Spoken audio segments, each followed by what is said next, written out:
In the world of the American Mafia, there is one rule that sits above everything else. You do not talk. You do not go to the FBI. You do not give up names. And you do not cooperate with anyone who carries a badge. The men who built the 5 families of New York staked the entire enterprise on that rule holding. And for decades, it mostly did. But federal investigators figured out that the fastest way to destroy an organization from the outside was to turn someone on the inside. Once they had an informant, they had everything. So the mob made a decision. Any man suspected of talking had to be removed. Not just from the family, permanently. Because a dead man cannot testify. The 10 cases in this video span 5 decades. Some of the men who died were confirmed FBI informants. Some were suspected, and the suspicion was wrong. A few had nothing to do with the mob at all, and died because someone said the wrong name to the wrong person. What connects every single one of them is simple. Once the word rat was attached to you, it didn't matter if it was true. The first case begins in Brooklyn with a man named Willie Boy Johnson, who spent nearly 20 years as John Gotti's closest friend and his most dangerous secret at the same time. Case 1. Wilfred Willie Boy Johnson, Gambino crime family, 1988. Wilfred Johnson grew up in Red Hook, Brooklyn, the son of a Lenape Native American father and an Italian-American mother. His father was an alcoholic who beat his wife and children and spent every paycheck before it could feed anyone. His mother left periodically, came back, then left again. By the age of 9, Johnson had already been arrested for robbing a candy store cash register. By 12, older kids were throwing him off the roof of his school. He survived all of it, and he got harder because of it. By 1949, Johnson was 14 years old and already running a crew of street thugs in East New York, shaking down people who owed money to the mob. He became an enforcer, the kind of man people crossed the street to avoid. 5 feet 9 inches, over 200 pounds, a size 21 neck, and a voice like gravel. People who knew him said 6 bullets would not stop Willie Boy Johnson. They said if you shot him, he would try to pull the bullets out of his own chest and then come after you. In 1957, Johnson met a 17-year-old high school dropout named John Gotti. The two started running together, and when Gotti eventually joined the Gambino crime family under Capo Carmine Fatico, Johnson came with him. Johnson could earn, he could intimidate, he could be trusted on a job. But there was one thing he could never be, no matter how much he did for the family: a made man. Becoming a full member of the Cosa Nostra required full Italian blood. Johnson's father was Native American. That door was permanently closed to him. So Johnson stayed an associate, a loyal, useful, permanent outsider. He drove for Gotti, collected debts, worked jobs, and watched men with less loyalty and less stomach get elevated above him because of bloodlines he had no control over. In 1966, Johnson was arrested for armed robbery and sent to prison. Before he went in, his capo, Carmine Fatico, promised him directly the family would take care of his wife and 2 infant children while he was locked up. It was a standard promise. It was also a lie. Fatico broke it immediately. Johnson's wife was forced onto welfare. She raised the children alone. That broken promise was the thing that cracked him. In 1967, after his release, an FBI agent noticed during a routine interview that Johnson was visibly bitter toward the Gambino family. The Bureau approached him carefully.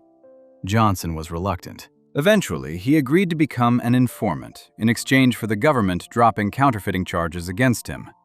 The FBI gave him a code name, Wahoo, a reference to his Native American heritage. He never received a salary. He did occasionally collect insurance rewards when his information helped recover stolen goods, once earning $30,000 for a single recovery, but the FBI paid him nothing directly for his cooperation. His handler was Special Agent Martin Boland. Johnson rarely volunteered information. He answered questions when asked, and over 16 years he gave the FBI an enormous amount.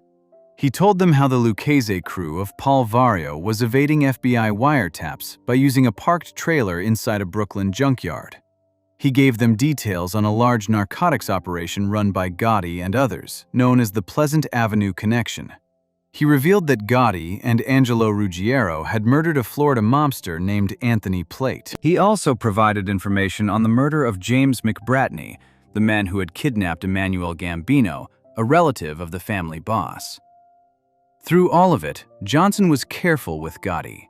He told Boland once, "Sometimes I love him, and sometimes I hate him." He still collected debts for him. He still drove for him. And in 1979, the two of them served time together at Greenhaven Correctional Facility, a Gotti conviction that Johnson himself had helped bring about by leading authorities to Gotti's hiding spot after the McBratney murder. They shared time in the same prison. Neither apparently addressed it directly.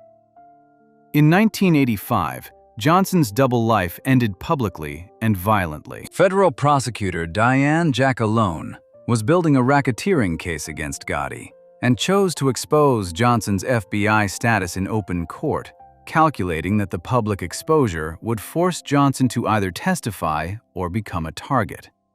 The FBI opposed it. They knew exactly what it meant for Johnson. Jackalone did it anyway. Johnson's name was confirmed in court documents and in open hearings as a government informant.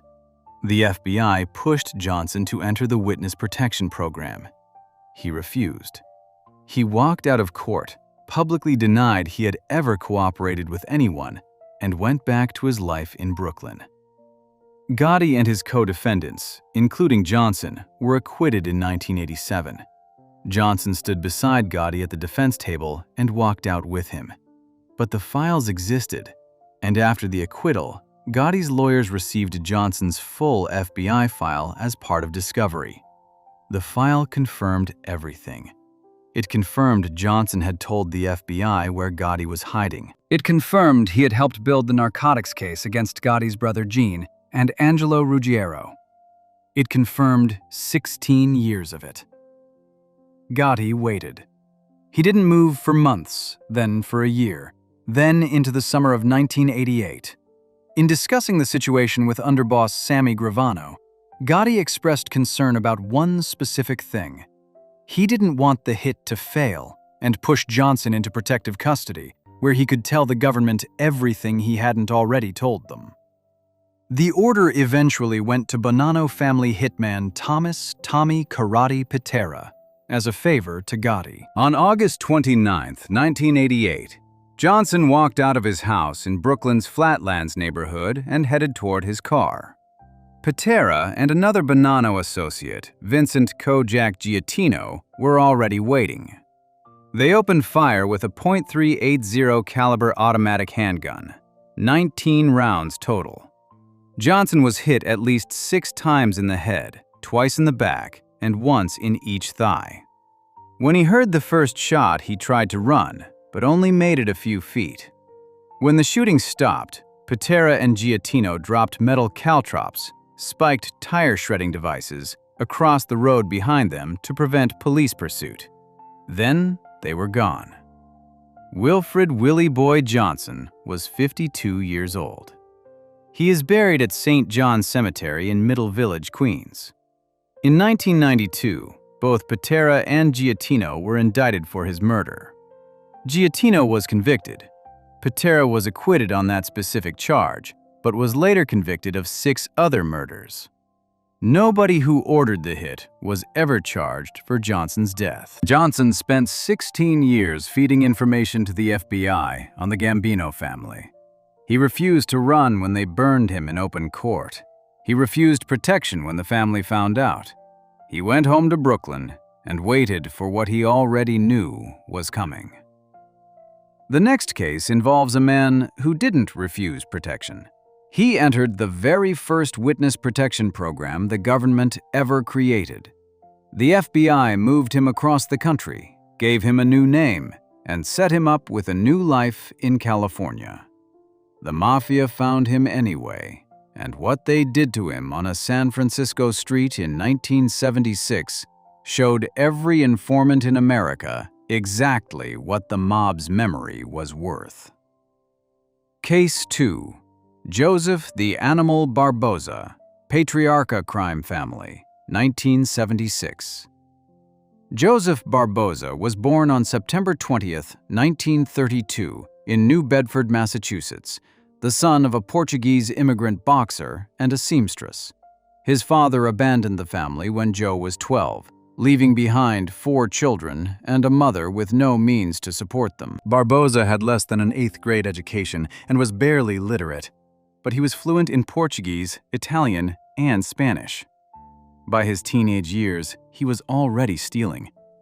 At 18, he was sent to the Massachusetts Correctional Institution at Concord for 5 years for burglary. While there, in the summer of 1953, Barbosa organized the largest prison escape in the facility's 75-year history. He and 6 inmates drank smuggled whiskey, swallowed stolen amphetamines, overpowered 4 guards, and stole 2 cars. During the roughly 24 hours they were free, they beat strangers on the street, drifted through Boston bars, and wandered neighborhoods in Lynn and Revere before police caught them at an East Boston subway station. That same year, still awaiting trial for the escape, Barbosa punched a prison guard in the cafeteria without provocation. 3 months later, he threw a table at another guard in his cell. After his release in 1958, Barbosa set himself up as a loan shark and enforcer in East Boston. He claimed to make $5,500 a week in interest alone from a single street corner. He was also a professional boxer, 8 wins in 11 fights, 5 by knockout, though the ring was never really what he was built for. A Patriarca family underboss named Henry Tamelio spotted him at a bar one evening. An older man complained about Barbosa's behavior. Tamelio told Barbosa not to lay a hand on him. Barbosa leaned over and bit the man's ear. "I didn't touch him with my hands," he said. That was how he earned the nickname, the Animal. Barbosa could never be a made member of the Patriarca family. His blood was Portuguese, not Italian, and the rules were absolute on that point. But the Patriarca family needed killers during the bloody McLean-McLaughlin gang war that tore through Boston in the 1960s, and Barbosa was as effective as any they had.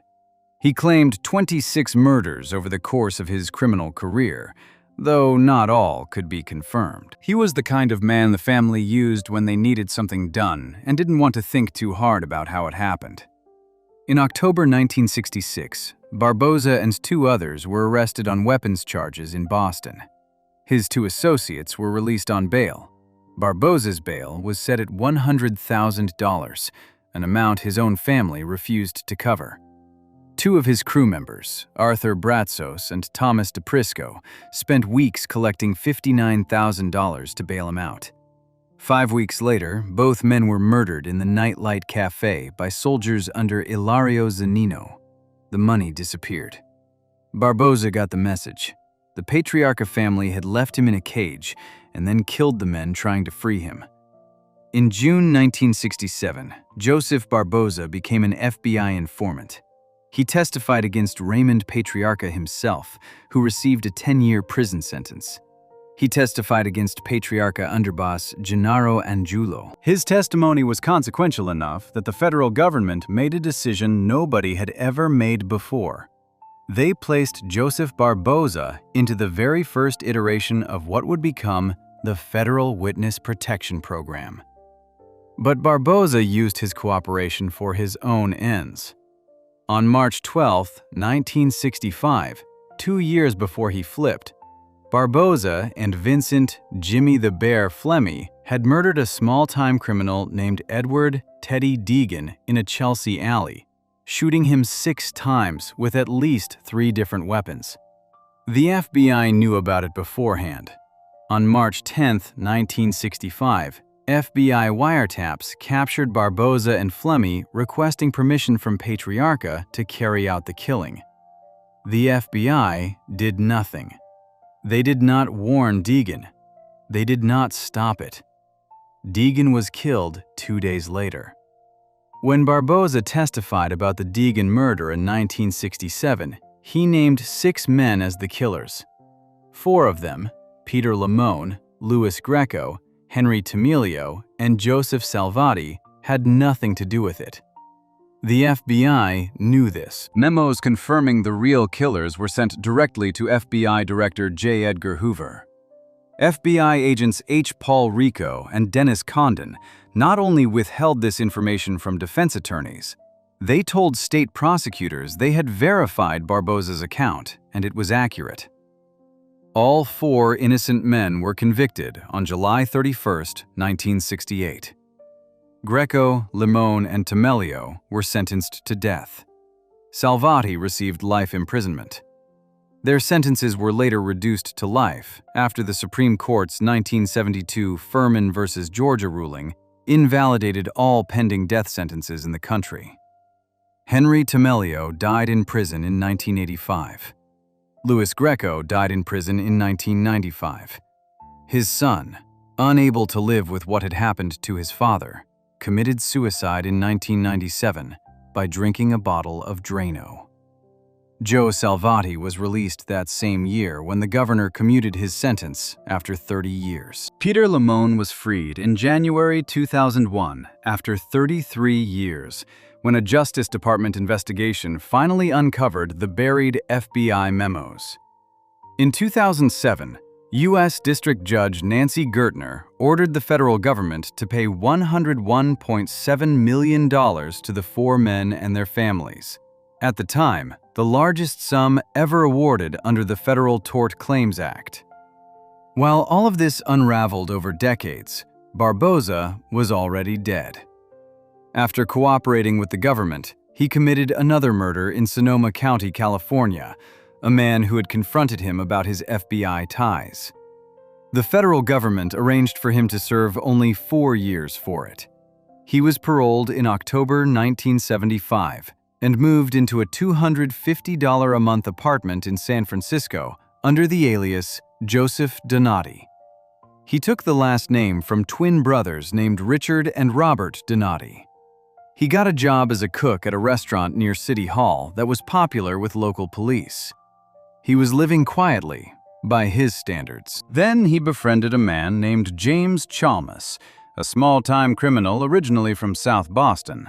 Chalmers contacted Patriarca underboss Gennaro Angiulo and told him exactly where Barbosa was.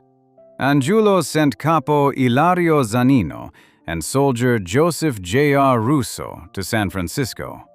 On the afternoon of February 11, 1976, Barbosa walked out of Chalmers' apartment near the corner of 25th Avenue and Moraga Street and headed toward his parked car. He had a loaded Colt .38 in his jacket pocket. A white van rolled up. Russo fired 4 shotgun blasts through the open door at close range. Barbosa was hit instantly and killed on the street. He never reached his gun. He was 43 years old. Zanino and Russo's identities as the killers remained unknown for 5 years. In 1981, the FBI planted listening devices in Angiulo and Zanino's social club in Boston's North End. Over 850 hours of recordings, Zanino described Russo's role in the Barbosa killing and called him a genius with a carbine. Russo eventually pleaded guilty to the murder as part of a 1992 racketeering conviction and was sentenced to 16 years. He died in federal prison from cancer in 1998. F. Lee Bailey, Barbosa's former attorney, was in San Francisco at the time of the killing, defending Patricia Hearst at her bank robbery trial. When told of Barbosa's death, he said, With all due respect to my former client, I don't think society has suffered a great loss. The case changed one thing permanently. Congress launched a full investigation into the FBI's use of informants.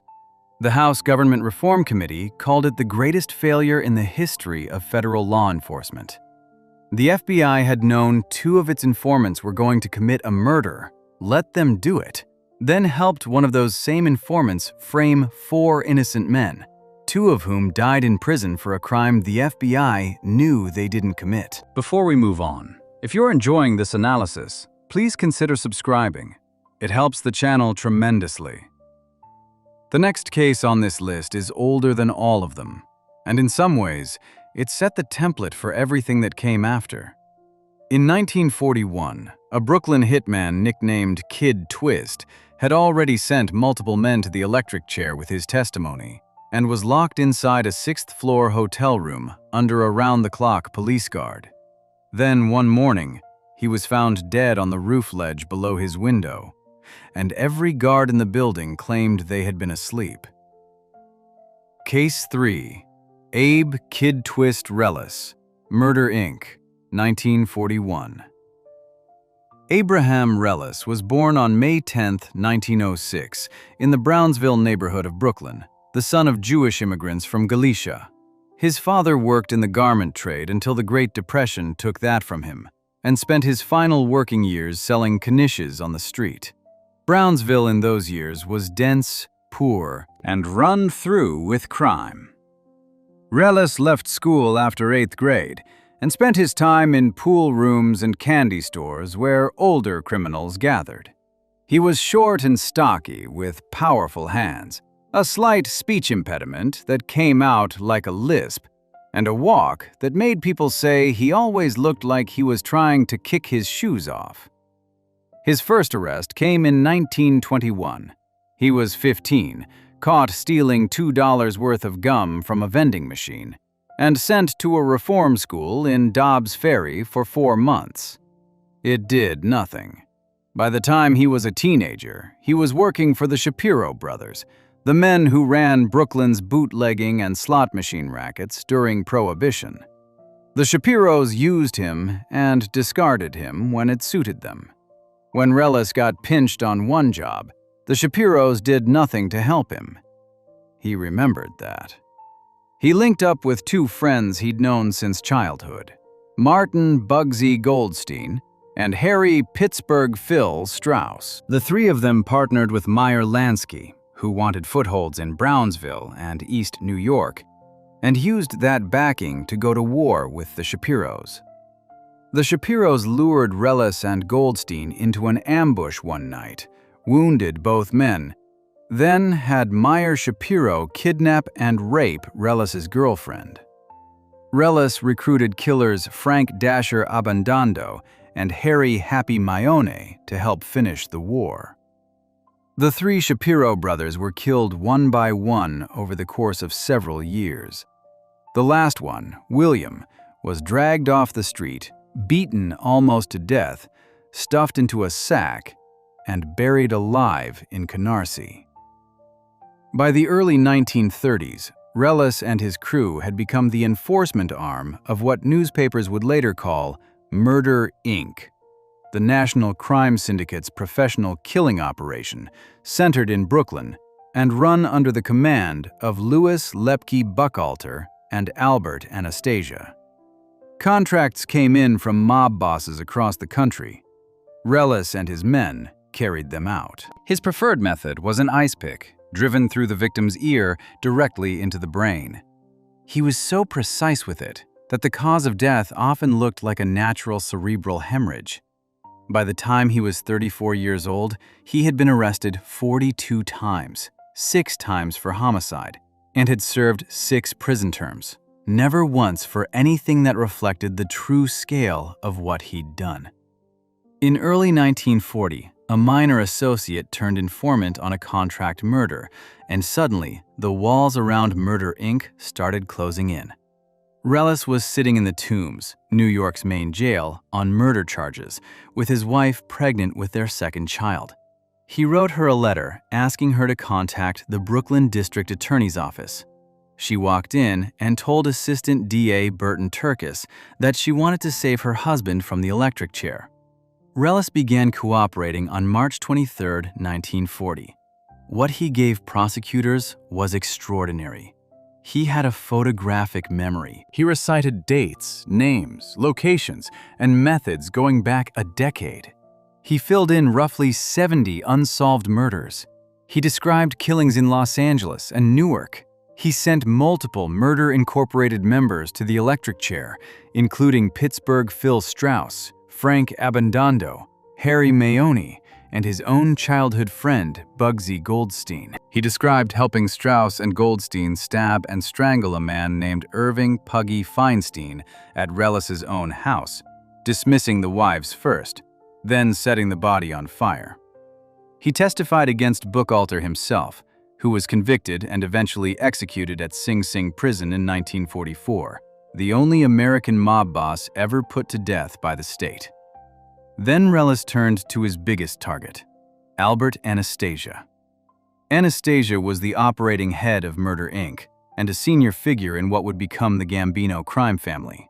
Relis had information that directly linked him to the murder of a Brooklyn longshoreman named Pete Panto, a union organizer who had tried to challenge mob control of the waterfront. The trial was set for November 12, 1941. Relis was the only witness. Without him, there was no case. Because of his value, and because the mob had already put a reported $100,000 bounty on his head, the NYPD placed Relis on the 6th floor of the Half Moon Hotel in Coney Island, under around-the-clock protection. 18 officers were assigned to him in rotating shifts. He had been there for the better part of a year by November 1941. He had never tried to escape. He had actually expressed fear at being anywhere beyond earshot of his guards. On the morning of November 12, 1941, the day of the Anastasia trial, Relis was found dead on the roof of the hotel's kitchen extension, 2 floors below his window. Room 623 was 6 stories up. His body was on his back, 4 floors lower than his room, having fallen in what appeared to be a seated position, shattering his spine on impact. Inside the room, investigators found 2 bedsheets knotted together and attached to a 4-foot length of wire, which had been tied to a valve near the radiator. The theory put forward was that Relis had tried to lower himself to the window of room 523 below. Someone had called the hotel front desk the previous night to ask if that room was vacant, and the wire knot gave way, dropping him to his death. Marks were found on the outside window ledge. Scuff marks on his shoes matched scratches on the ledge surface. Every detective on duty that night said they had been asleep. 5 officers were demoted in the aftermath. Captain Frank Balls, who oversaw the security detail, gave contradictory statements about what happened and was publicly defended by D.A. O'Dwyer, who later became mayor of New York. A grand jury convened 10 years later in 1951 and officially ruled the death an accident. Nobody was ever charged. Without Relis, the case against Anastasia collapsed entirely. Anastasia walked free and went on to run the Gambino family for another 16 years until he was shot to death in a Manhattan barbershop in 1957. Lucky Luciano, years later in exile, claimed the police had been paid $50,000 to throw Relis out the window. Joseph Valachi, a Genovese family member who became a government witness in the 1960s and knew the underworld as well as anyone, was asked what he thought had happened. He said, "I never met anybody who thought Abe went out that window because he wanted to." He is buried at Mount Carmel Cemetery in New York. The Half Moon Hotel was demolished in the 1990s. The nickname the newspapers gave him the morning after he was found, the canary who could sing but couldn't fly, has stuck ever since. The next case moves from the 1940s into the 1990s and from Brooklyn to a garage in Bensonhurst, where a Lucchese family soldier was murdered, and his killers left something specific in the trunk with his body to make sure the message was impossible to miss. A dead canary stuffed in his mouth. What makes this case different from all the others is that the man they killed wasn't even an informant. Case 4. Bruno Facciola, Lucchese crime family, 1990. To understand how Bruno Facciola ended up dead in a car trunk in Brooklyn with a canary stuffed in his mouth, you need to understand the man who ordered it. And you need to understand the 2 New York City police detectives who made the whole thing possible. Anthony Salvatore Casso was born on May 21, 1942 in Brooklyn. His father worked the docks and reportedly carried a lead gas pipe to threaten union troublemakers, which is where the nickname gas pipe came from and then attached itself to the sun. Anthony grew up in South Brooklyn shooting birds off rooftops with a silencer-rigged .22 rifle and running with a street gang called the South Brooklyn Boys. A Lucchese capo named Christopher Fernari noticed him as a teenager and put him to work collecting loan shark money. By 1974, Casso had been made a full member of the Lucchese family. By 1989, he was underboss, second in command under boss Vittorio Vic Amuso. Casso was not a careful man. He was not the kind of mob boss who held back and thought things through. He was the kind who put together a hit list of 49 suspected informants in 1990 and started working through it. 10 of those 49 were dead by 1992. Among the men who admitted to what Casso was doing during those years, former acting boss Alphonse D'Arco described it plainly. Casso killed people because he was paranoid, and his paranoia had no floor. What gave that paranoia its teeth, what made Casso especially dangerous, was access. Specifically, 2 NYPD detectives named Louis Eppolito and Stephen Caracappa. Eppolito was born in Brooklyn in 1948, the son of a Gambino crime family associate. His uncle and cousin were both made members of the Gambino family. He joined the NYPD and was eventually assigned to the 63rd Precinct in Brooklyn. Caracappa was born in 1942 and worked in the NYPD's Organized Crime Homicide Unit, a unit specifically built to investigate and prosecute mob murders. He had access to confidential informant files, active wiretap locations, pending indictments, and the identities of people cooperating with federal prosecutors. Between the 2 of them, they covered nearly every angle of law enforcement intelligence that Casso could want. Beginning in 1987, after a failed assassination attempt on Casso's life, Casso put both detectives on his payroll at $4,000 a month through a Lucchese associate named Burton Kaplan, who acted as the go-between. From that point until the early 1990s, Eppolito and Caracappa fed Casso a steady stream of police intelligence. In return, Casso had people killed based on what they told him. By the time it was over, prosecutors documented 8 murders tied directly to information the 2 detectives provided. The government confirmed the total amount they received at $375,000 in bribes and murder payments. Bruno Facciola was a made man in the Lucchese family's Canarsie crew, a trusted hitman who had worked for the family for years. He had no known contact with federal law enforcement. He was not an informant. In the summer of 1990, Eppolito, who had just retired from the NYPD months earlier, learned through his remaining law enforcement contacts that a federal grand jury in Brooklyn was about to hand down indictments connected to mob control of the jewelry district. Facciola was not going to be charged. He was going to be named in the indictment only as an unindicted co-conspirator, meaning the government considered him involved but wasn't charging him directly. Eppolito passed this information to Kaplan, who passed it to Casso. Eppolito's interpretation, which he passed along with the information, was that the only reason Facciola wouldn't be charged was that he was cooperating. The government was protecting him by keeping his name off the indictment. This interpretation was wrong, but Casso accepted it without question. The court record from United States v. Caracappa, 2010, confirmed this directly. Ippolito informed Kaplan that Facciola would be named as an unindicted co-conspirator rather than a defendant, and Ippolito inferred from this that Facciola was a government cooperator. Casso had Facciola killed. On August 24, 1990, Frank Lastarino arranged to bring Facciola to a garage in Brooklyn under a false pretext. When Facciola arrived, he realized what was happening and tried to run. He was dragged back inside. Lastarino stabbed him.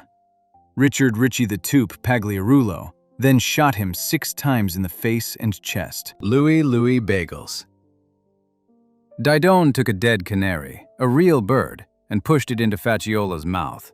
The message was deliberate and specific. In Mafia culture, calling someone a canary means they sing to the police. Didone put the corpse of an actual canary inside the mouth of a man they were accusing of being one. Facciola's body was placed in the trunk of his 1985 Mercury sedan. The car was abandoned on East 55th Street in Canarsie, Brooklyn, and left there until it was found. Later testimony confirmed he was innocent. He had never cooperated with anyone. All 3 men who carried out the killing were eventually convicted. Lastarino, Pagliarulo, and Didone were all sentenced to life in prison for murder and racketeering. Didone, in a grim footnote, was actually promoted to acting capo of the Canarsie crew in early 1991, months after the killing, before eventually being arrested. Ippolito and Caracapo were not arrested until March 2005, more than 15 years after Facciola's murder. They were indicted on charges of racketeering and 8 counts of murder. In 2006, both were convicted on all counts. A legal technicality, the statute of limitations on the RICO conspiracy charge, briefly threatened to overturn the verdict in 2006, but the Second Circuit Court of Appeals reversed that ruling in 2008. Both men were sentenced to life in prison in 2009. Caracappa died in federal custody on April 8, 2017. Ippolito died in federal custody on November 3, 2019. Casso himself became a government witness in 1994 after his arrest, admitted to at least 15 murders personally, and provided the first detailed account of Ippolito and Caracappa's activities. Federal prosecutors later kicked him out of the witness program in 1997, declaring his testimony too unreliable to use after he repeatedly contradicted himself and was accused of continuing to conduct criminal business from his cell. He died of COVID-19 on December 15, 2020, serving multiple life sentences in a federal prison in Arizona. The canary in Facciola's mouth was meant to intimidate. It was meant to send a message to every other member of the Lucchese family about what happened to people who talked. The bitter irony is that it was sent to a man who had never talked at all, murdered by the same corruption that claimed to be rooting informants out. Before we move on, if you're enjoying this analysis, please consider subscribing. It helps the channel tremendously. The next case is directly tied to the same 2 detectives. 1 year before they sent Facciola to his death, Ippolito and Caracappa confirmed that a Lucchese associate named John Otto Heidel was actively recording conversations for the FBI. What happened after that, and what Ippolito did to cover his tracks during the official murder investigation, is one of the most brazen acts of corruption in the entire story. Case 5. John Otto Heidel, Lucchese crime family, 1987. The Bypass Gang was exactly what the name suggests. A crew of expert safecrackers, locksmiths, and security alarm specialists who didn't blast their way into vaults. They bypassed the systems protecting them. Working inside the Lucchese family's Brooklyn operation under Anthony Casso and Vic Amuzzo throughout the 1970s and 1980s, the gang quietly robbed banks, jewelry stores, and safety deposit boxes across New York City and Long Island. Federal authorities estimated they stole more than $100 million over the course of their run. They were careful, methodical, and for a long time, almost impossible to catch. By the mid-1980s, federal prosecutors in the Eastern District of New York were building a case against the Bypass Gang. The investigation was moving slowly and carefully. At some point during that process, a Lucchese associate named John Otto Heidel began secretly recording conversations for the FBI. He was an active cooperator, wearing a wire, capturing incriminating talk on tape, doing exactly what the Bureau needed him to do to build the case from the inside. Heidel never made it to trial. To understand what happened to him, you need to understand how Casso operated by late 1987. He had already placed two NYPD detectives, Louis Eppolito and Stephen Caracappa, on a monthly retainer of $4,000 paid through Lucchese associate Burton Kaplan. The arrangement was straightforward. The detectives used their law enforcement access to pull information Casso needed, and they passed it through Kaplan. Caracappa, assigned to a joint NYPD-FBI task force on organized crime, had access to informant files, active investigations, and the names of people cooperating with federal authorities. Eppolito, working as a precinct detective, had his own connections and access. Together, Casso called them his crystal ball. Sometime in 1987, Casso asked Kaplan to have the two detectives find out whether Heidel was cooperating with the government. Eppolito and Caracappa looked into it. They confirmed that Heidel was, in fact, working with the authorities, secretly recording conversations for the FBI. Kaplan passed this confirmation back to Casso. On October 8, 1987, Casso had Heidel murdered. The DOJ indictment, unsealed on March 10, 2005, confirmed this directly.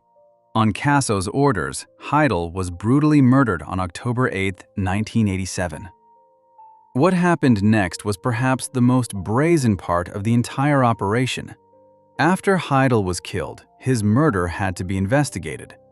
That investigation was assigned to Louis Eppolito, the same detective who had just confirmed Heidel was an informant and handed his name to the man who ordered his killing. Eppolito used the murder investigation as cover to enter Heidel's apartment. While he was there, officially searching for evidence related to the homicide, he found the audio tapes Heidel had been making for the FBI. Recordings of incriminating conversations that Heidel had secretly captured. Eppolito took those tapes. He gave them to Kaplan, who gave them to Casso. This is not an allegation based on speculation. It is established in two separate federal appellate rulings. The Second Circuit Court of Appeals in United States v. Eppolito, 2008, documented it word for word.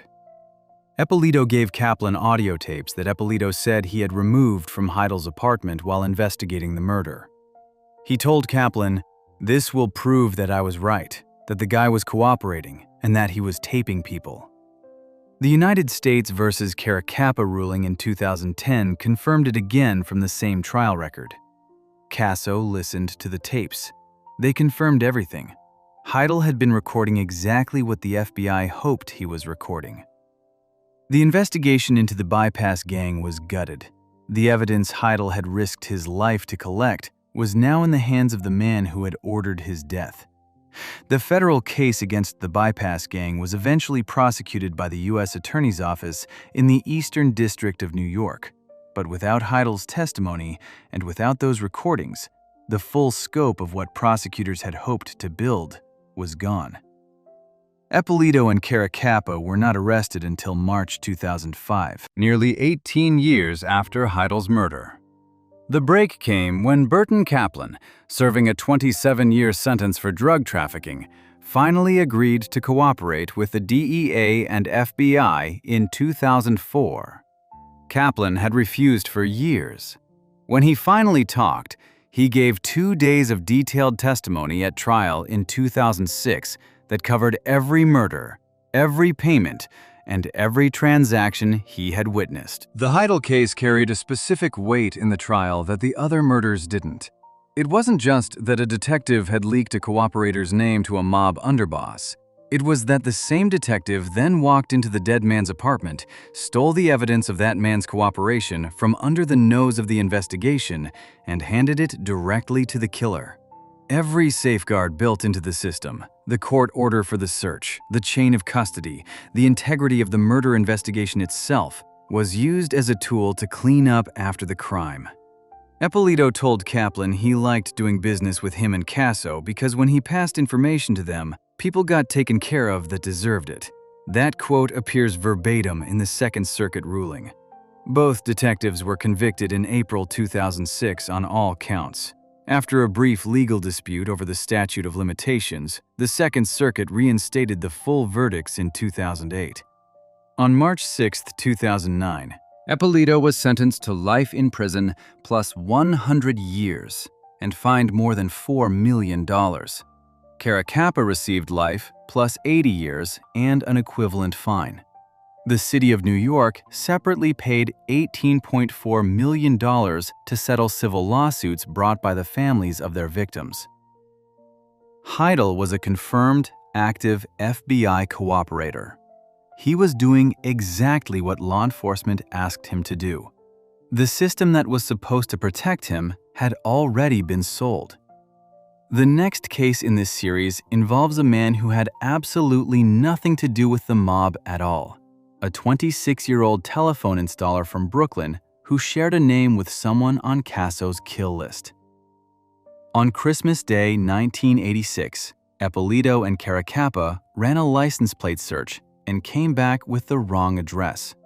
3 Lucchese hitmen showed up at the right house for the wrong man. And what they did next became one of the most heartbreaking cases of mistaken identity in American organized crime history. Case 6. Nicholas Guido. Lucchese crime family / the Mafia cops.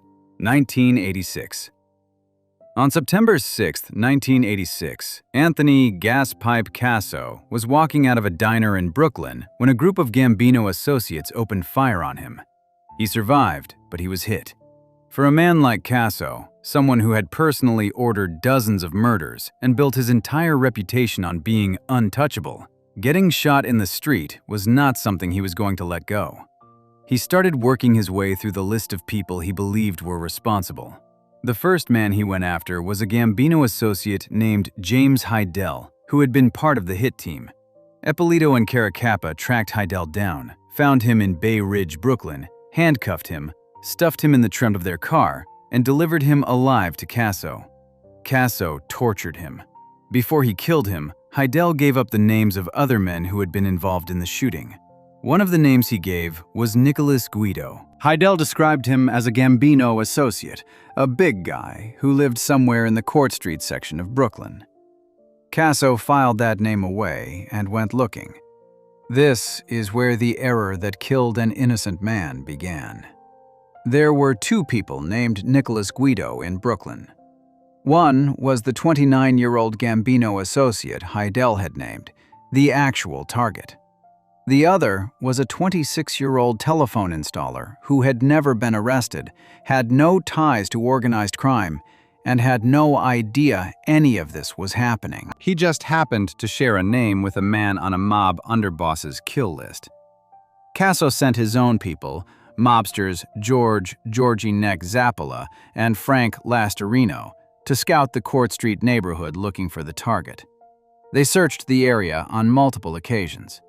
According to FBI agents James Brennan and Richard Rudolph, who documented the full sequence of events in an official report, Casso himself went to Court Street with Lucchese boss Vic Amuso more than once to look for the man. They never spotted anyone matching the description. At some point, Zappola, Lastarino, and a third man named Joseph Testa noticed a small red sports car near the Court Street address. The car matched the description of a vehicle that had been spotted scouting the neighborhood just before the September shooting attempt on Casso. They wrote down the license plate and gave it to Casso. Casso took the plate number to Burton Kaplan, who passed it to Ippolito and Caracappa with a request, "Run the plate." The detectives ran it through police records and came back with a result. The car was registered to a Nicholas Guido, but not the Nicholas Guido they were looking for. This was the other one, the telephone installer. He lived a few neighborhoods away from Court Street, was 3 years younger than the intended target, and had no criminal record. The DOJ indictment confirmed directly. Ippolito and Caracappa provided Casso with information which incorrectly identified the innocent victim, who was 3 years younger than the intended target. They gave Casso a photograph and the home address of the wrong man. Casso passed the new address to Zappola and told him to set up on the house. The hit team watched the address. At some point, Zappola reported back to Casso that they had seen a man matching Guido's description getting into the red car at the new address, and that they wanted to get a better look before acting. According to the FBI report, Lastarino believed he had the right man. He was wrong. The hit was scheduled for Christmas Day, 1986. Nicholas Guido had just received a new red sports car and was outside his mother's home at 17th Street in Park Slope, proudly showing it off to his Uncle Tony after Christmas dinner. His mother, Pauline Pipitone, was inside the house washing dishes. The three-man hit team pulled up. Testa shot Nicholas Guido multiple times. He died on the street outside his mother's home on Christmas Day. He was 26 years old. He was a telephone installer. He had nothing to do with the mob, the shooting of Anthony Casso, or anything else that had led to this moment. He simply had the same name as a man who did. Zappola later told Casso that when Guido came out of the house, Lastarino pointed him out and said he was the right guy. Testa opened fire. Lastarino himself later confirmed to Casso that he had genuinely believed the victim was their target. Nobody on the hit team expressed doubt about the error until after the body was on the ground. The real Nicholas Guido, the Gambino associate Heidel had originally named, was alive. He was eventually prosecuted in 1989 for the attempted murder of Casso. When Casso took the witness stand at that trial, he recognized the man in the courtroom as the same person in the photograph his detectives had originally pulled from police records. The photograph of the correct target they had never delivered to the hit team. Casso testified that he did not recognize the defendant as one of his attackers, helping the man avoid conviction because Casso still wanted to kill him himself. Ippolito and Caracappa were convicted in April 2006 on all counts. In 2015, 29 years after the murder, the city of New York settled a wrongful death lawsuit with Guido's elderly mother, Pauline Pipitone, for $5 million. Her lawyer told the press, "His murder was not a cop's error in judgment. It was premeditated." Zappola, Lastarino, and Testa were never charged for the Christmas Day killing specifically, though all three were eventually imprisoned for other crimes. The judge who presided over the Mafia cop's trial called it probably the most heinous series of crimes ever tried in this courthouse. Pauline Pipitone was still alive when that settlement was reached. She had spent nearly 3 decades knowing exactly who was responsible for her son's death on Christmas Day and watching the city that employed them write her a check. Before we move on, if you're enjoying this analysis, please consider subscribing. It helps the channel tremendously. The next case moves away from the Mafia cops entirely. In 1993, a Lucchese soldier named Frank Signorino was found frozen solid in the trunk of a car in East New York. Not because he was an informant, but because his nephew had survived being shot 12 times and decided to start talking. Case 7. Frank Signorino. Lucchese crime family, 1993. In the spring of 1990, 4 of New York's 5 Mafia families had a problem. They had been running a scheme for years where they controlled which companies got contracts to replace windows in New York City Housing Authority buildings, tens of thousands of apartments across the 5 boroughs. The scam worked by forcing legitimate companies out of the bidding process through intimidation and union pressure, then splitting the inflated profits between the families. It eventually cost the city hundreds of millions of dollars and became known simply as the Windows case. The Lucchese family's point man for the whole operation was a capo named Peter "Fat Pete" Chiodo. He was 6 feet 5 inches tall and weighed around 400 pounds. He supervised the union rackets, funneled payoffs to the Lucchese leadership, and was deeply trusted by underboss Anthony Casso. The two had been close friends for years. When federal indictments came down in May 1990, Otto was named as one of the defendants. What happened next set off a chain of violence that would eventually kill his uncle, terrify his family, and help destroy the Lucchese family from the inside.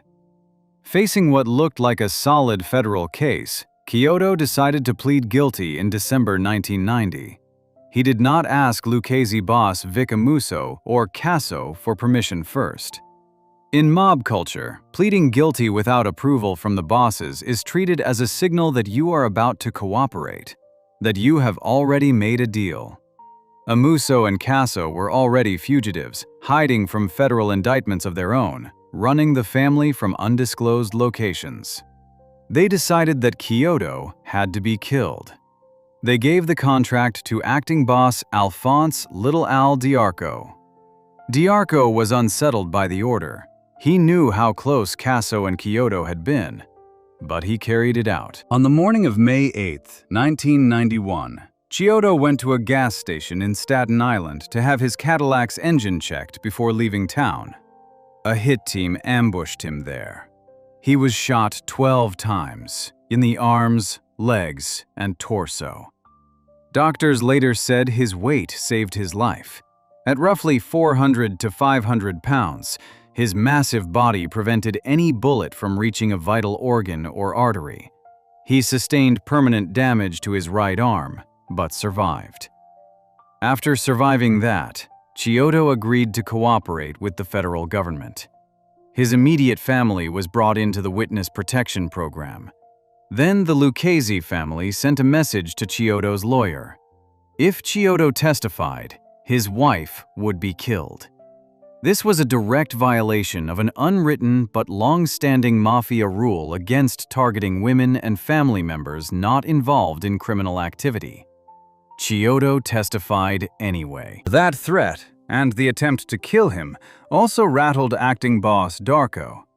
He knew Amuso and Casso held him responsible for failing to finish the job on Otto. In September 1991, at a meeting in a Manhattan hotel, Darko watched a soldier arrive uninvited, wearing a bulletproof vest with a gun tucked in his waistband. The man went to the bathroom during the meeting. When he came back out, the gun was gone. Darko had seen this move before. He knew what it meant. He walked out of that hotel and never went back. He called the FBI from a payphone, then turned himself in, becoming the first acting boss of a New York crime family in history to become a government witness. Casso and Amuso still were not done with Otto's family. On March 10, 1992, Lucchese associate Michael Spinelli shot Otto's sister, Patricia Capozzalo, while she was driving in Bensonhurst. Spinelli fired through her car window as she was returning from dropping her kids off at school. She was hit in the neck, arm, and back. She survived. Frank Signorino was Otto's maternal uncle. He was 68 years old, a Staten Island resident, and a Lucchese associate. He had nothing to do with the decision to cooperate. He was not a government witness. He was not testifying in any case. He was the uncle of a man who was, and in Casso's logic during this period, that was enough. Signorino was reported missing by his family. 3 days passed. On February 2, 1993, police found his body in the trunk of his 1991 Acura, parked on the corner of Vermont Street and Flatlands Avenue in East New York, Brooklyn. Sergeant Michael Race of the 75th Detective Squad told reporters, the body was frozen. There were multiple gunshot wounds to his head. A black plastic bag had been tied around his head. The body had clearly been held somewhere cold before being dumped. Casso had been captured just 2 weeks earlier, arrested by 25 FBI agents on January 19, 1993, as he stepped out of a shower at a house in Mount Olive, New Jersey, where he had been hiding with his mistress for nearly 3 years as a fugitive. He had been charged with ordering 11 murders. Signorino's killing had almost certainly been set in motion before his arrest. The timing made clear it was part of the same campaign to intimidate Kyoto into silence. It did not work. Ronald Goldstock, director of the New York State Organized Crime Task Force, told the press at the time that silencing Kyoto was one possible motive for the Signorino killing. It was not a subtle assessment. Kyoto had already helped convict Amuso on all 54 racketeering charges, including 9 murders. Amuso was sentenced to life in October 1992. Kyoto was now scheduled to testify against Casso next. By the end of his cooperation, Kyoto had testified in 7 American Mafia trials, including the 1997 racketeering case against Genovese boss Vincent Chin Gigante. He served no prison time. He died in January 2016 of natural causes at age 65, in witness protection. Signorino's murder was never solved as a standalone case. No one was ever separately charged for his death. The men responsible, Casso at the direction, others as the hands, faced their consequences for the broader campaign of violence, not for Signorino specifically.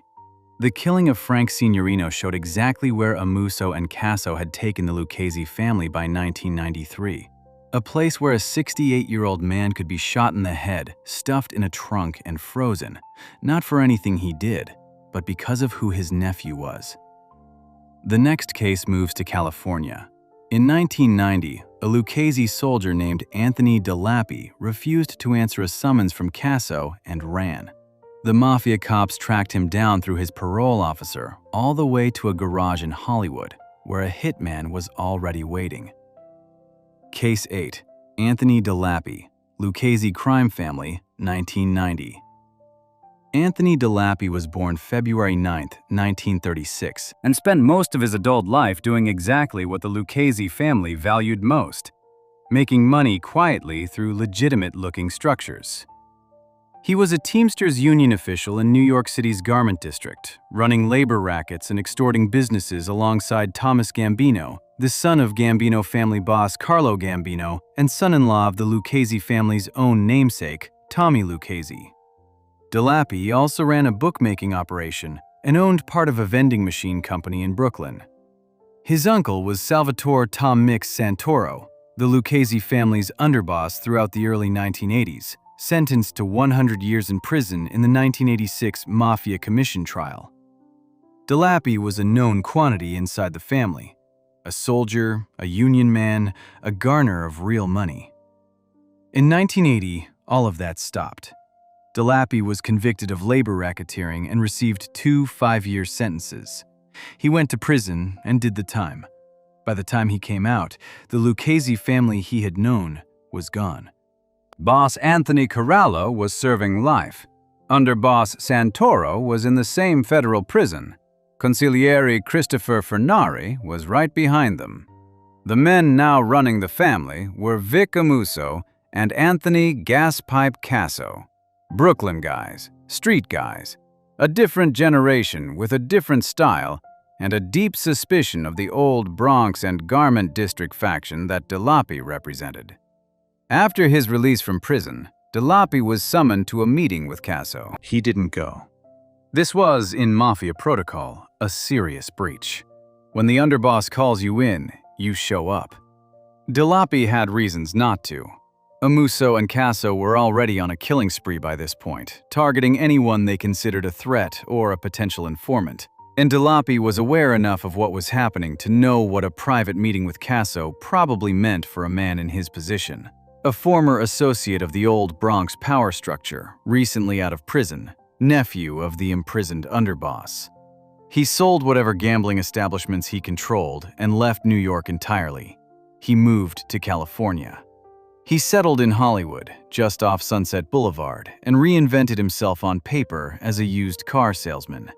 He was 53 years old. His death certificate would eventually list that as his occupation. Casso was not satisfied with Dilapi simply disappearing. In the world Casso operated in, A man who refused a summons and ran was either already cooperating with the government or would be once the pressure got high enough. He wanted Dilapi found, and he wanted him dead. But Dilapi had covered his tracks well. Investigators later noted he had made himself genuinely hard to locate. The normal channels turned up nothing. This is where Caracappa's position on the joint NYPD-FBI task force became critical again. Casso asked Burton Kaplan to have Ippolito and Caracappa locate Dilapi. Caracappa used his law enforcement credentials to contact Dilapi's parole officer. Dilapi was still on parole from his 1980 conviction, and wrote to the officer stating that he needed to reach Dilapi as part of an ongoing police investigation. The parole officer, with no reason to doubt that a detective on an organized crime task force had a legitimate reason for the inquiry, gave Caracappa an address for Dilapi in California. This is documented in the Second Circuit Court of Appeals ruling in United States v. Ippolito, 2008, word for word. Kaplan relayed the address to Casso. Casso sent a hit team west. What happened next showed how desperate and determined Casso was to finish this. The first hit team arrived at Dilapi's location, but Dilapi recognized one of the men. He escaped and moved to a new address. Casso went back to Kaplan. Kaplan went back to Caracappa. Caracappa contacted the parole officer again and obtained Dilapi's updated address in Hollywood. This, too, is confirmed in the federal appellate record. The Second Circuit ruling states plainly, Casso sent 3 men to kill Dilapi the first time. Dilapi recognized one of them and escaped. At Casso's request, relayed through Kaplan, Caracappa obtained and reported Dilapi's new address. According to the DOJ post-conviction press release and testimony from Burton Kaplan at trial, acting boss Alphonse Darko gave the murder contract to his own son, Joseph Little Joe Darko. The hit team traveled to Los Angeles and staged at a location connected to a Lucchese associate already based there. The murder weapon, a pistol, was reportedly shipped to the location separately. On the afternoon of February 4, 1990, with light rain falling over Hollywood, Anthony Dilapi walked into the underground parking garage of his apartment building. A masked gunman was waiting for him. Joseph Darko shot him 5 times in the face and 4 times in the body. He was killed instantly. Darko left the gun at the scene and left California. Dilapi was 53 years old. LAPD recovered the pistol. They had no idea who Dilapi actually was. His death certificate listed him as a used car salesman. The case made no headlines. For 15 years, the murder of Anthony Dilapi remained listed as an unsolved homicide in Los Angeles County with no apparent organized crime connection. It only broke open when Burton Kaplan, sitting in federal prison in 2004 on a 27-year drug trafficking sentence, finally agreed to cooperate. He told DEA agents the full story. Investigators then pieced together that Caracappa had used his LAPD contacts and parole system access to locate Dilapi twice, and that the Los Angeles Police Department had been an entirely unwitting instrument in the process.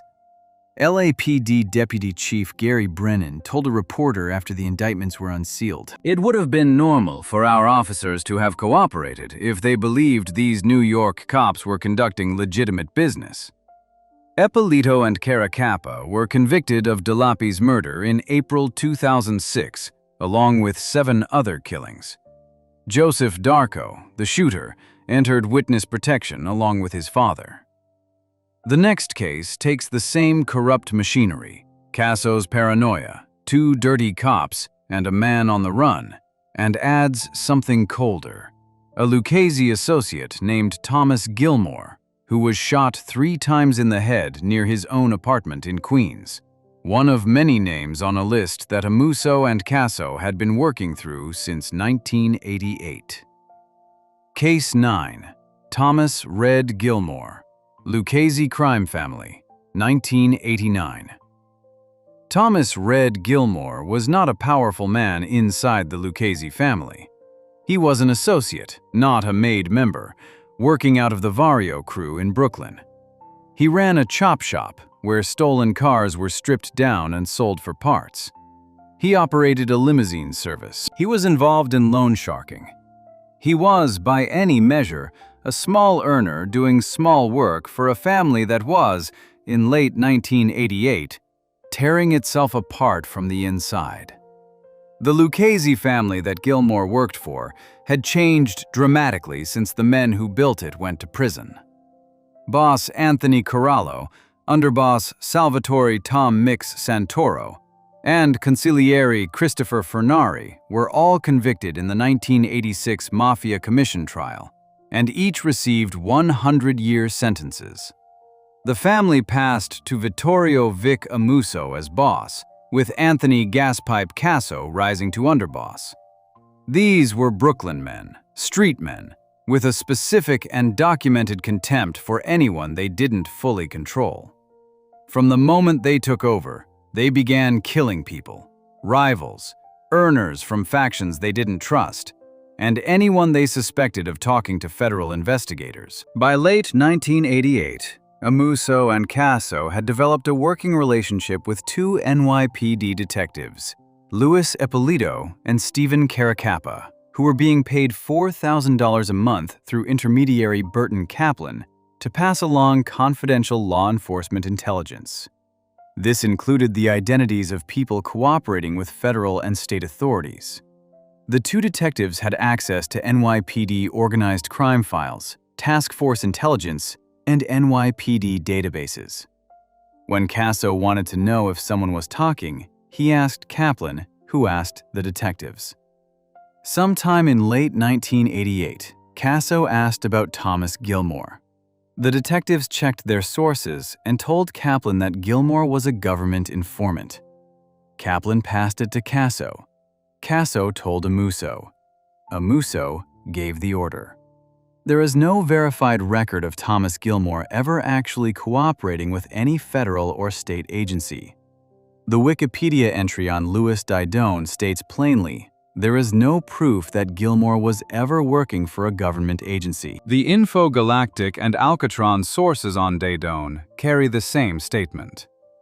The information from Ippolito and Caracappa may have been wrong, incomplete, or a misread of whatever intelligence they had pulled. It didn't matter to Amuso and Casso.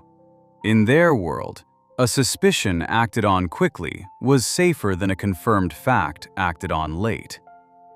Gilmore was going to be killed based on what two dirty cops told a mobster through a go-between. Amuso assigned the hit to Louis Bagels Didone.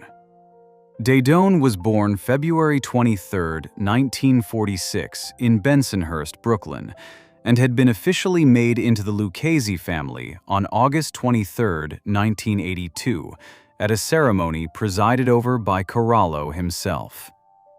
He got his nickname from a bagel shop he co-owned, Bagels by the Bay on Cross Bay Boulevard in Howard Beach, where he ran most of his loan sharking and other rackets out of the back.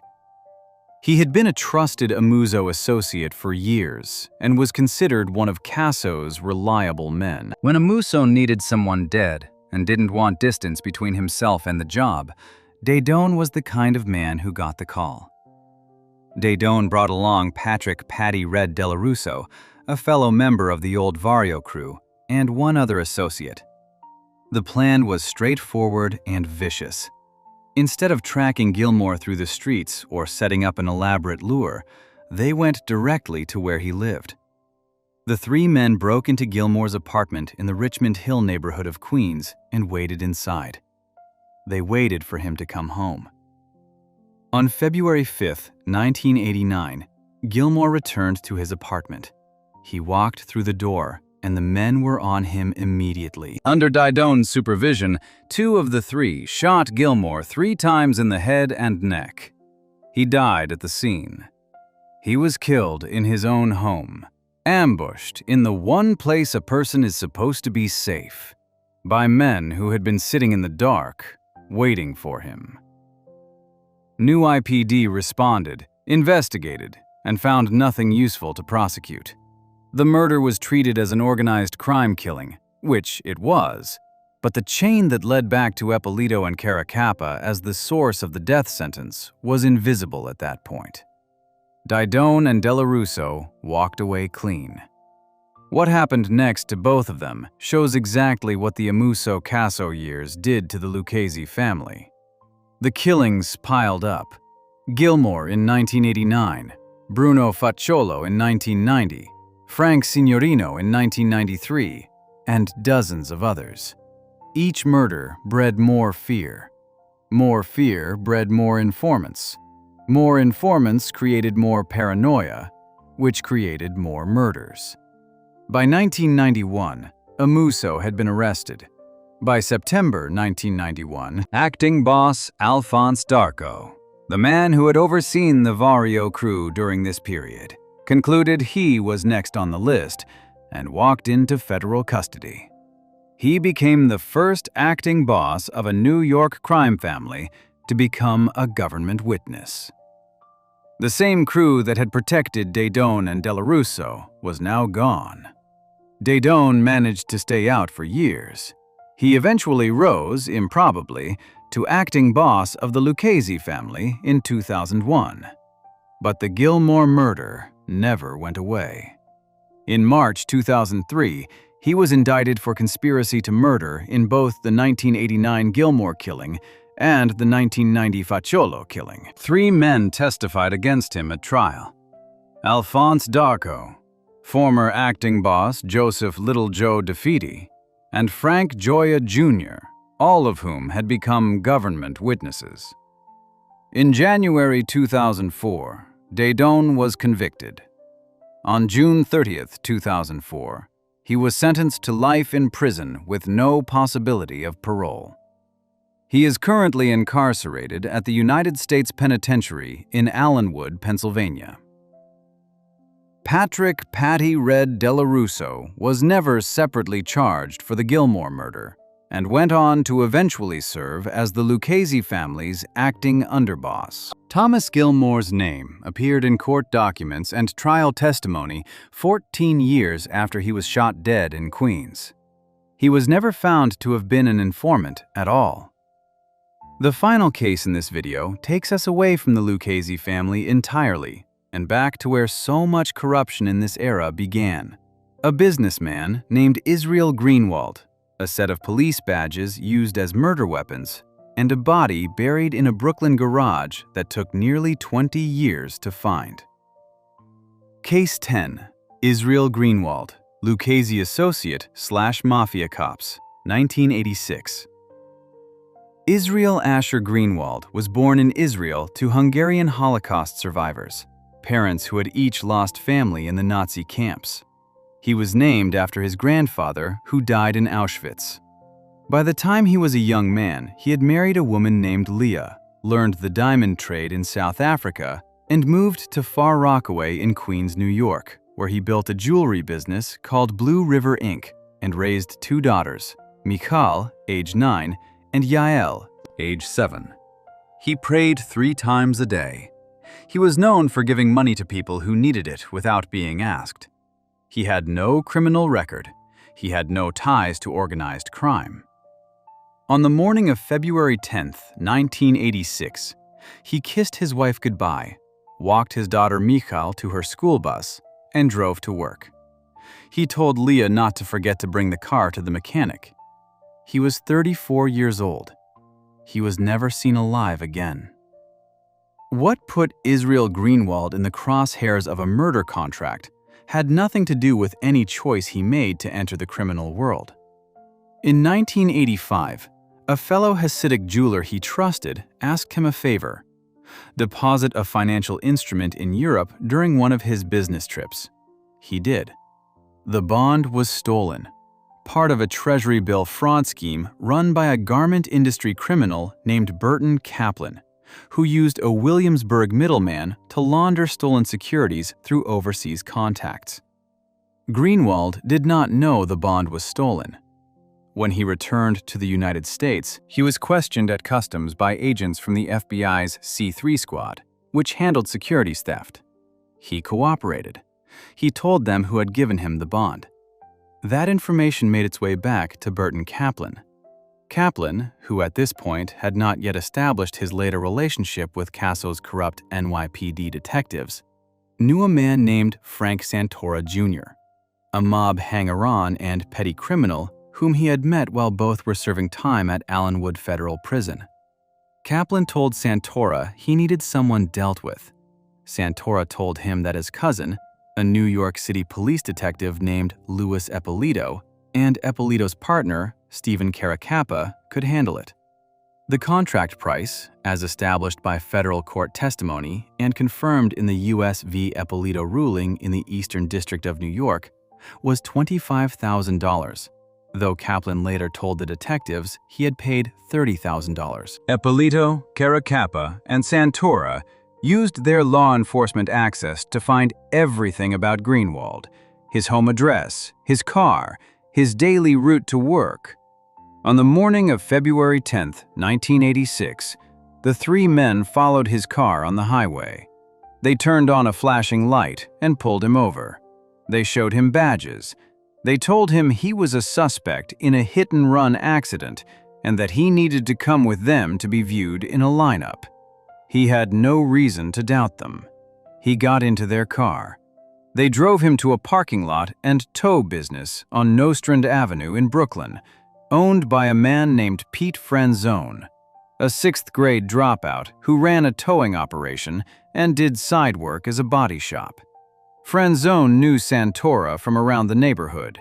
He knew Eppolito, who rented a spot on his lot.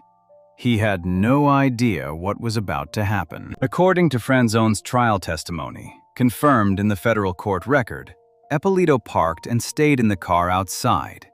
Santora and a thin man Franzone later identified as Caracappa walked Greenwald, wearing a pinstriped suit and a yarmulke, into a single enclosed garage and closed the door. 20 to 30 minutes later, Santora and Caracappa came out. Greenwald did not. Santora came to Franzone's office shortly after and told him to come see something.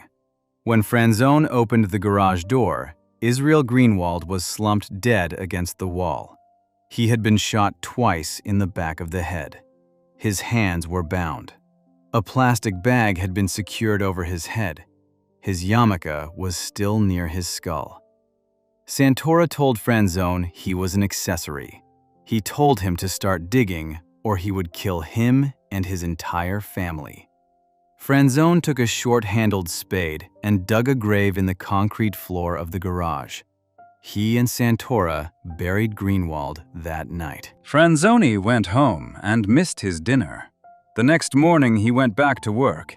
He told no one for 19 years. Greenwald's car turned up at JFK Airport several weeks later. His family had no idea what had happened. Without a body, there was no death certificate. Without a death certificate, there was no life insurance, no Social Security. Leah Greenwald worked as a part-time teacher and raised Michal and Yael alone. They lost their home. The girls changed schools 4 times. There were people in the community who whispered that Israel had abandoned his family. He had no grave. Santora was killed in an unrelated mob hit in September 1987, taking his direct knowledge with him. The murder stayed buried, literally, until 2004, when Kaplan, 8 years into a 27-year federal drug sentence, finally agreed to cooperate with prosecutors. He told them about a Jewish jeweler he had ordered killed. He couldn't remember the man's name. He didn't know exactly where the body was, only that it was somewhere on Nostrand Avenue. Investigators pulled the old homicide file on Santora. Inside it, they found a pocket phone book he had on him when he was killed. In the book was a phone number and address: Pete's Towing, 2232 Nostrand Avenue. When agents contacted Franzone, he immediately got a lawyer and then told them everything. On April 1, 2005, FBI investigators dug up the floor of the old garage and found Israel Greenwald's remains. His bones, his watch still on his wrist, his wallet with his ID inside, and his tattered yarmulke lying near his skull. He had been there for 19 years. Leah Greenwald and her daughters finally gave him a Jewish burial in Israel. At sentencing, Leah Greenwald addressed the court directly. Ippolito was sentenced to life plus 100 years and fined $4.75 million. Caracappa received life plus 80 years and a $4.25 million fine. Judge Jack Weinstein declared their crimes probably the most heinous series ever tried in his courthouse. In 2015, the city of New York settled a civil lawsuit with the Greenwald family for $5 million. Both detectives died in federal custody. Caracappa on April 8, 2017, and Ippolito on November 3, 2019. At the time Burton Kaplan gave the murder contract, he didn't even know Israel Greenwald's name. Throughout his testimony, he referred to him only as Jeweler Number 2. The man who ordered his death never learned who he was. His daughters were 9 and 7 when he disappeared. They grew up without him, spent their childhood in financial ruin, went to sleep for years not knowing if their father was alive or dead. All because a badge, a flashing light, and a man they had no reason not to trust pulled up behind his car on a highway on a February morning in 1986. If you enjoyed this breakdown, make sure to subscribe. Thanks for watching, and I'll see you in the next one.